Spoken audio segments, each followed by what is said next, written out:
What if I told you there are towns in Britain that vanished? Not just physically, but from memory, from maps, from time itself. Not destroyed by bombs, not swept away by floods, but quietly erased. In some, people packed their bags with a promise they'd soon return, a promise never kept. In others, the sea claimed every brick and beam. A few simply faded away, forgotten by progress. And then there's one that never even existed. Each of these places holds a story of sacrifice, of silence, of strange disappearance, stories that deserve to be remembered. And maybe, just maybe, they'll remind us of something we've lost too. If you love history, forgotten places, and stories that linger long after the screen fades, consider subscribing to our YouTube channel. We've got plenty more where this came from, and we'd love to have you along for the journey. The villages that were promised but never returned. Imagine being told to leave your home, your farm, your church, your favorite footpath, because your country needed it for the war. Imagine being told it was just temporary, just for training, that you'd be back before you knew it. So like any good citizen, you packed what you could carry, you locked the door, you left behind the curtains your mother sewed, the kettle still warm on the stove, and you never came back. That's not a fictional story.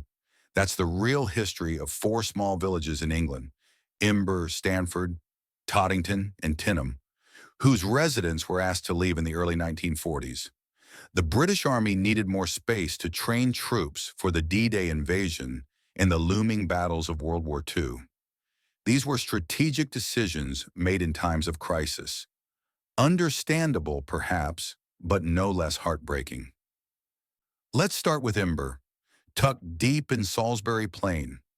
It was a quiet farming community with stone cottages, a modest church, and narrow winding lanes where children once played. In 1943, residents were given notice. They were assured that this was only temporary. Most believed it. They packed with the faith that they'd return by Christmas. Instead, tanks rolled in, and the village became a shell, a place for soldiers to learn urban combat, not for families to grow old. Tinham, near the Dorset coast, shares a similar fate. In December 1943, villagers left politely, even posting a note on the church door asking the military to care for their homes. That small gesture speaks volumes about who they were, and yet the promise of return faded into silence, just like the paint on their cottage doors. Then there's Stanford and Toddington, part of a larger area turned into a permanent military training zone. These villages became ghost towns behind barbed wire, where echoes of Sunday sermons and schoolyard laughter were replaced by the sounds of gunfire and drills. Today, these villages remain largely off-limits, some open for rare church services or heritage days. But the silence is always there, heavy, haunting, as if time itself paused when the villagers walked away. What's most striking isn't just what was lost, homes, memories, heritage, but how it was lost. These weren't villages wiped out by bombs or fire. They were abandoned by promises, sacrificed for the greater good, yes, but never given back. For many, this chapter of British history feels like an old photograph, faded, almost forgotten, but impossible to throw away. It asks tough questions about duty, about trust, about the cost of war that continues long after the fighting stops. And so Imber, Tinham, Stanford, and Toddington still stand, not as towns but as testimonies to the people who left and to the homecomings that never happened. The villages swallowed by the sea. There's something profoundly humbling about the sea. It's beautiful, yes, shimmering and full of life, but also relentless. Over the centuries, entire communities have built their lives beside it, hoping to harness its bounty. But sometimes the sea decides to take more than it gives. This chapter is about three such places in Britain. Dunwich, Hampton-on-Sea, and Hallands, where the waves didn't just wash up on shore. They moved in, slowly, silently, and without mercy.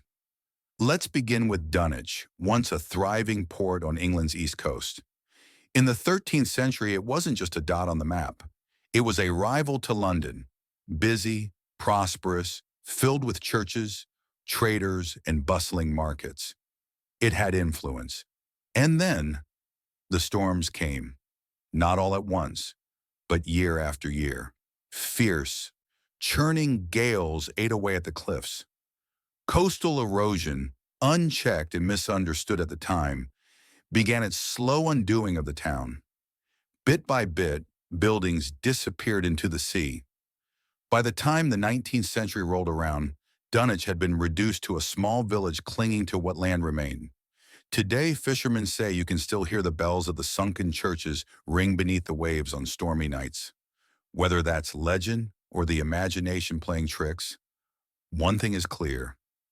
Dunwich didn't fall in a single day. It faded piece by piece, a city slowly consumed.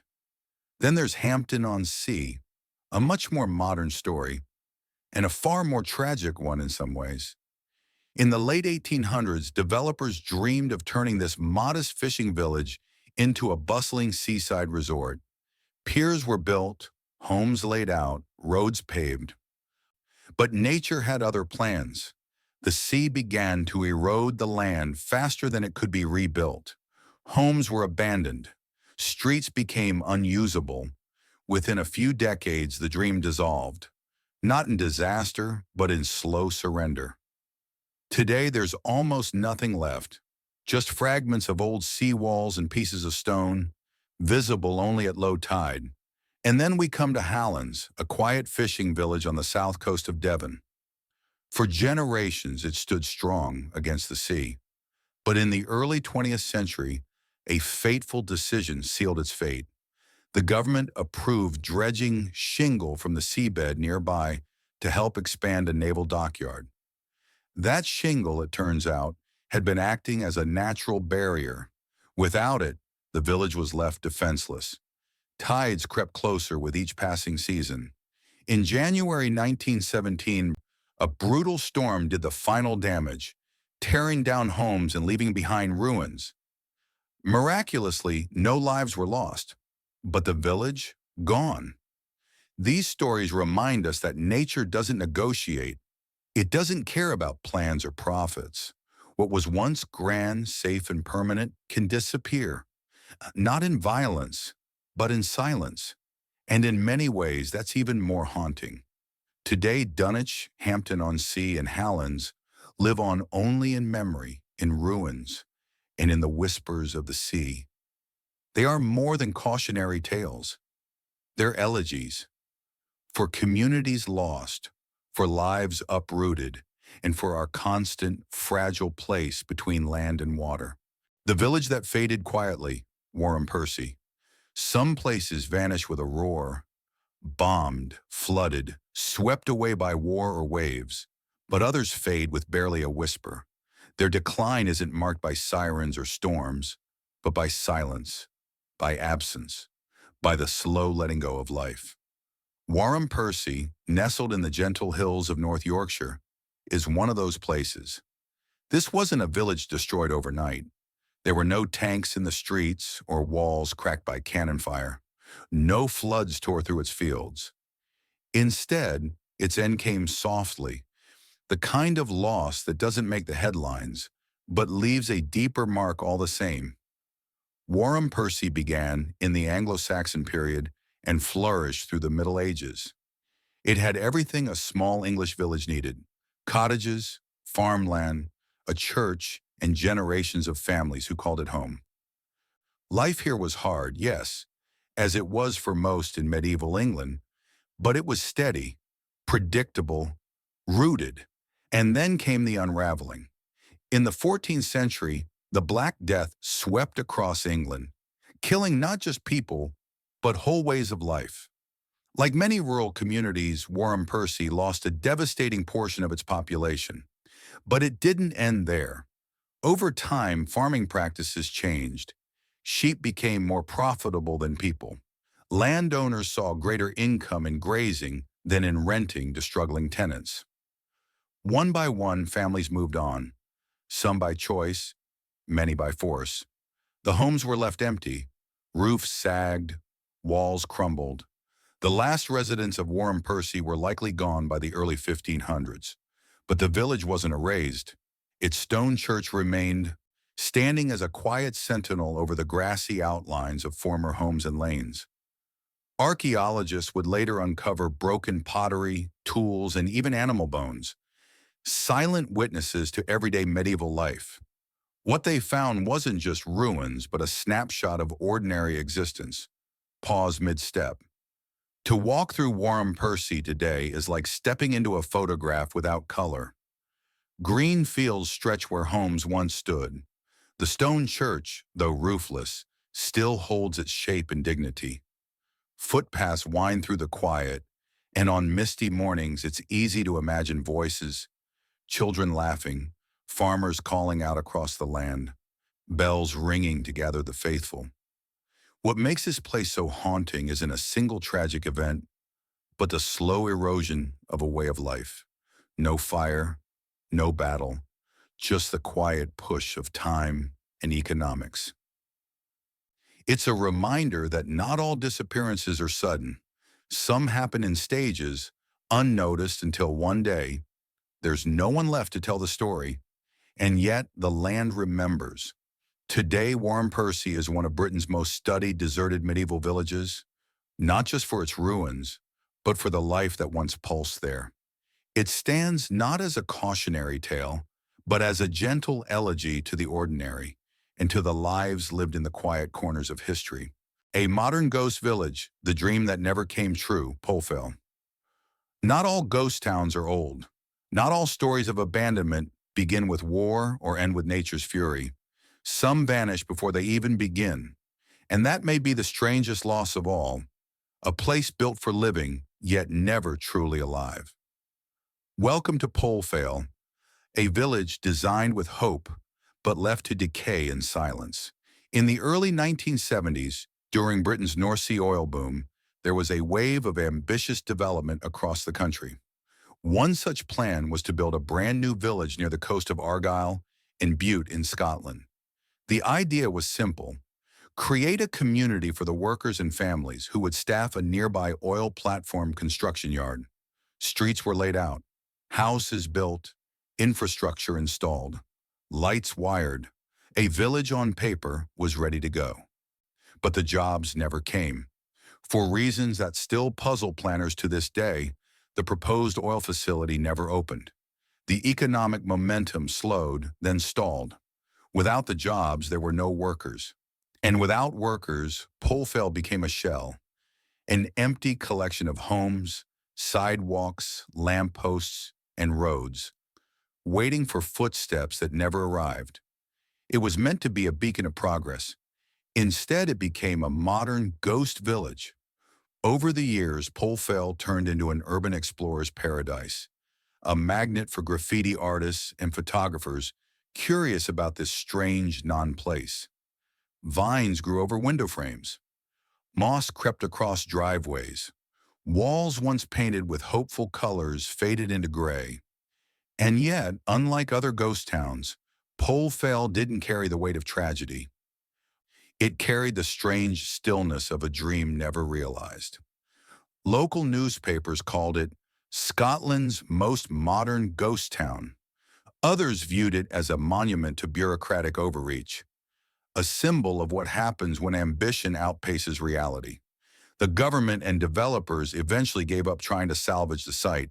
In 2016, most of it was demolished.